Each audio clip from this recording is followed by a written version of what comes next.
Can you explain what you liked about Klint Kubiak and kind of specifically try to identify? I mean, that's such a wide spread system that's now on half the different offenses in the league, but what part of it you feel like it'll be the Saints version of it? Yeah, well, look, I mean, I would say this, initially I'd say I've kind of followed the Kubiak family. Gary played at Texas A&M, so I grew up watching him play football. He was coaching at A&M when I was playing. Klint was probably running around out on the field at that time. And so I've kind of followed that family. I followed that system of football. I've been against that system of football. And I think it's really difficult to defend. And so that was kind of the initial thought that drew me to Klint and that system. And just getting an opportunity to visit with him and then doing my background research and people that I've talked to that have worked with him or he's worked for. This guy he's highly intelligent, he's creative, and he's a grinder. He's gonna work to find the answers and the solutions. And so I'm excited about what I think he can bring to our organization.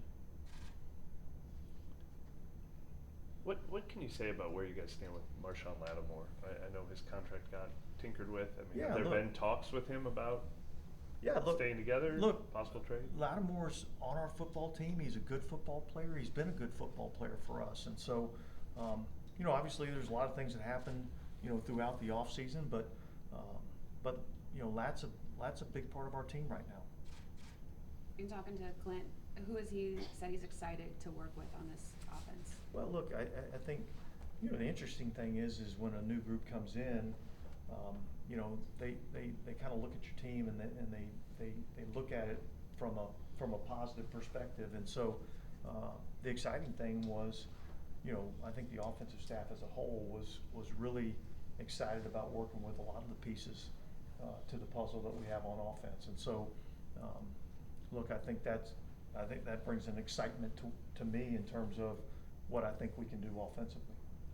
How big a part is getting the run game back going and getting this offense to where you want it to be? Well, look, I think we threw the ball fairly decently last year, and so I think where we weren't as good is being able to run the football, and I think that's an important piece to playing good, productive offense. I think that helps the quarterback out when you're able to run the football, and now all of a sudden you come off a heavy run fake, and you're able to throw a play action pass and create some explosive plays down the field. So I've always felt like that's important in being a balanced offense, being able to run the football and then being able to throw it when you need to. The Kubiak name kind of has some weight to it when you're talking about like NFL rushing attacks too. Yeah, well, look, it was amazing when I first started the whole process, and Klint was a guy that I was interested in. I really didn't go to Klint's stats. I went to Gary's stats, and I looked at all the top offenses that he's been a part of, so I kind of started there, and then you go and you start, following Klint and what he's been able to accomplish and who he's been around and who he's been with, and you get excited about the vision of where we think this thing can go. Did you see if Gary was interested in coming, even not for the coordinator position, just a role on staff? We see Brian, Bill Callahan work together. Is that something that Klint expressed interest in? Yeah, look, I think Gary's comfortable, living the retired life, and yet I think, there may be some things that we can lean on him for. Obviously he'll. I hired his son, so he's going to be around to help out if we need it. You obviously didn't make many changes to the defensive staff then.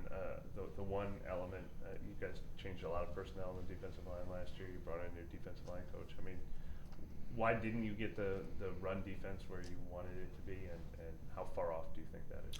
Yeah, well, I don't think it's as far off as many might think.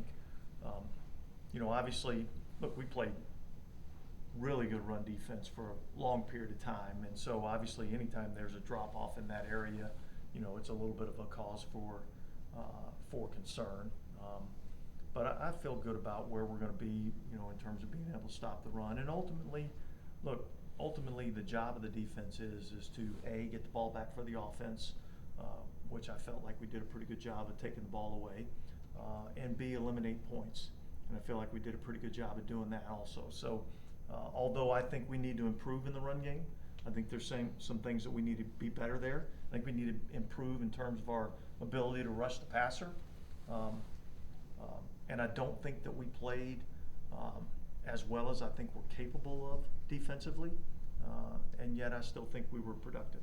Did you feel that the loss of Malcolm Roach to injury during the season had an impact on that sort of downward turn? Yeah, well, yeah. I mean, look, I think Malcolm's one of those players that, he's got some hidden production, and not just hidden production, but there's also an element of the type of leader that he is. He brings an enthusiasm, to the defense, and yeah, I think when you lose a player like that, particularly at a position like that, defensive line, and in particular inside a defensive tackle, those guys are hard to replace.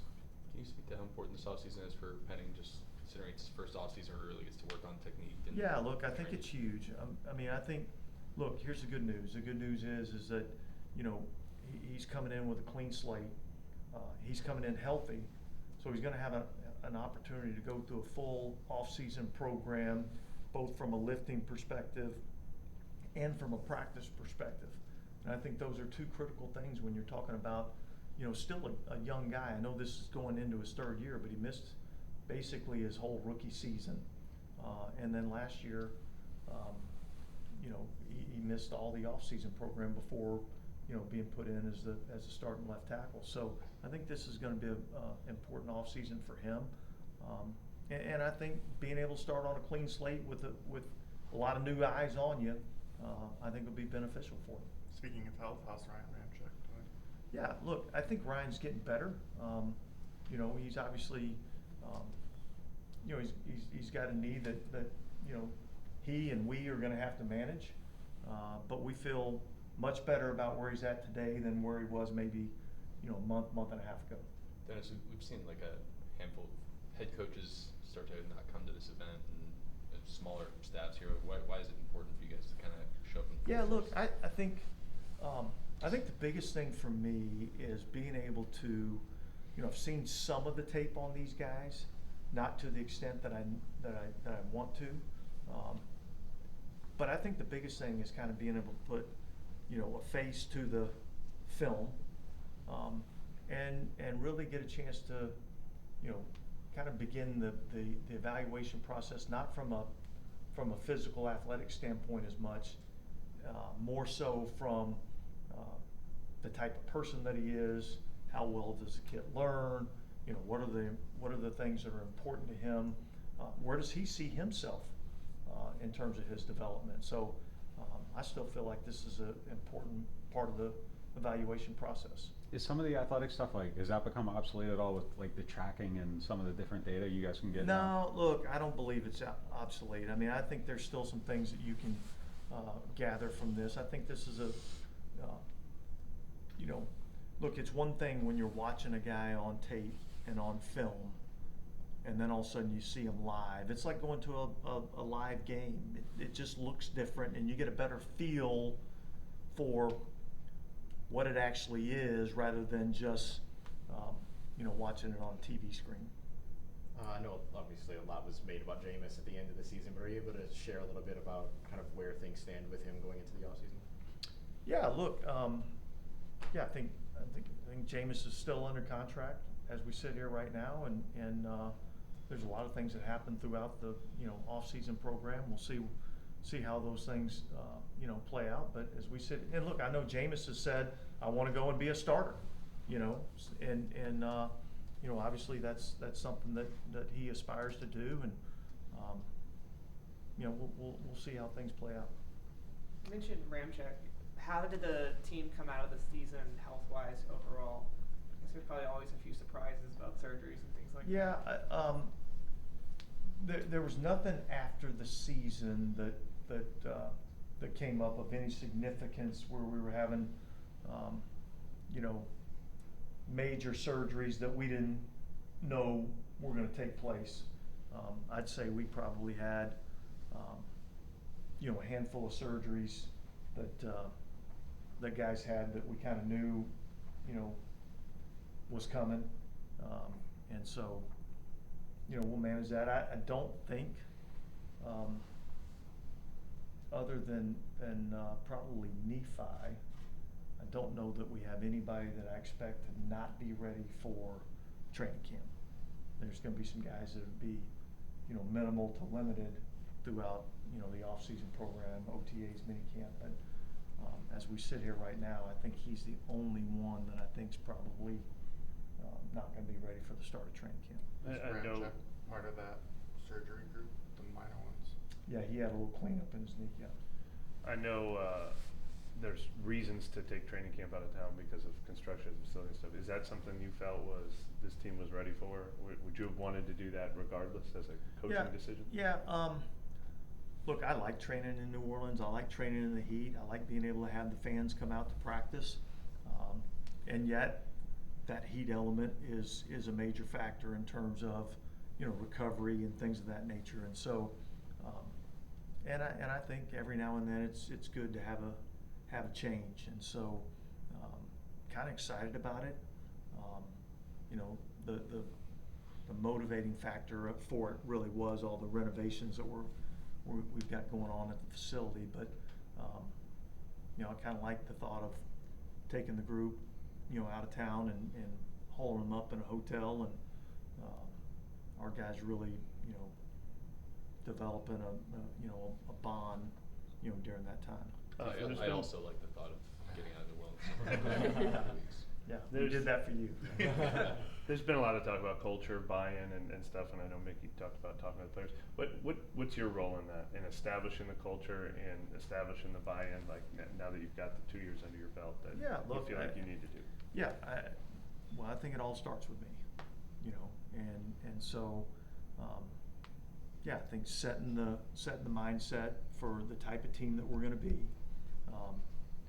having that filter down through coaching staff and the veteran players, leaders on our football team, and we've got to make sure that we're holding everybody accountable to the standard that we need to have to have the type of success that we want to have.